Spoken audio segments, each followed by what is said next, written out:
জেলা প্রশাসনের উদ্যোগে বীর সৈনিক নেতাজি সুভাষচন্দ্র বসুর জন্মবার্ষিকী উদযাপন করা হলো জেলা প্রশাসন ভবনের সামনে। বৃহস্পতিবার দুপুর 12টা নাগাদ জাতীয় পতাকা উত্তোলন করে কুচকাওয়াজের মধ্য দিয়ে নেতাজি সুভাষচন্দ্র বসুর মূর্তিতে মাল্যদান ও ফুল দিয়ে শ্রদ্ধা নিবেদন করা হয়। জাতীয় পতাকা উত্তোলন করেন জেলা শাসক নিতিন সিংহানিয়া সহ প্রশাসনের উচ্চ পদস্থ আধিকারিকগণ। মালদা থেকে বিশ্বজিৎ মণ্ডলের রিপোর্ট, এনবি বাংলা মিডিয়া।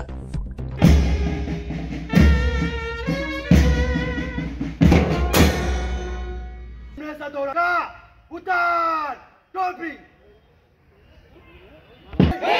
जय जय ऑफिसर टोपी लगाएगा लगा टोपी पुष्पार्घ्य निवेदन করে শ্রদ্ধা জ্ঞাপন করবে।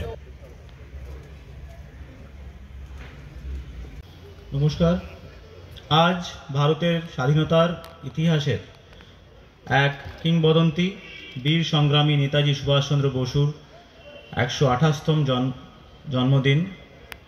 ব্রিটিশ শাসন থেকে ভারতের পূর্ণ স্বাধীনতার জন্য স্বাধীনতা সংগ্রামের জ্বলন্ত মশাল। সারা রাজ্যের সাথে মালদা জেলাতেও আজ এই দিনটি যথাযথ মর্যাদার সাথে পালিত হচ্ছে। আমি উপস্থিত আধিকারিকগণকে ধন্যবাদ জানাই। নেজারের ডেপুটি কালেক্টর মহাশয় ও তার দলকেও ধন্যবাদ জানাই। তথ্য সম্প্রচার আধিকারিক মহাশয় ও তার সহকর্মীদের, সেই সঙ্গে ধন্যবাদ জানাই সিভিল ডিফেন্সের সদস্যদের।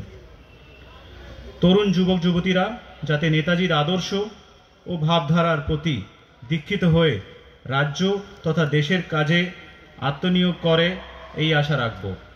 বর্তমান অভিভাবকগণকে বিশেষ করে মেয়েদের বলতে চাই যে নতুন প্রজন্ম যাতে আগামী দিনে নেতাজির আদর্শ ও ভাবধারার প্রতি উদ্বুদ্ধ হয় তার প্রতি দৃষ্টি রাখবেন।